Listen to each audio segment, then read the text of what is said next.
أصدر الدكتور أشرف صبحي وزير الشباب والرياضة قرار بوقف واستبعاد مجلس إدارة النادي الإسماعيلي والمدير التنفيذي والمدير المالي ومدير النشاط الرياضي بالنادي الإسماعيلي،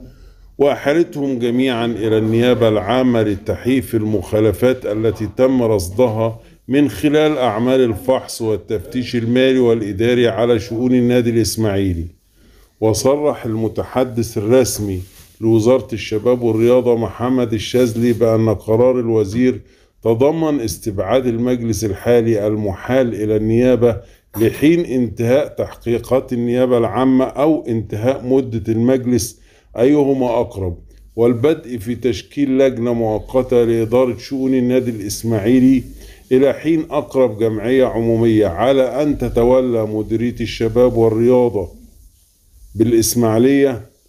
تسيير أعمال النادي الإسماعيلي لحين تشكيل اللجنة المزمع تشكيلها.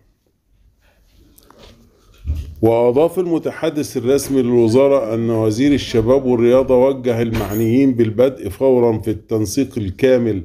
مع محافظة الإسماعيلية وهيئة قناة السويس لتوفير برامج رعاية ودعم من شركات القطاع الخاص بما يضمن تدبير مصادر دخل مستقرة للنادي الإسماعيلي خلال المرحلة المقبلة، وذلك في ضوء الحرص على استقرار النادي الإسماعيلي العريق واستمرار مسيرته في مناخ يسوده الانضباط والشفافية.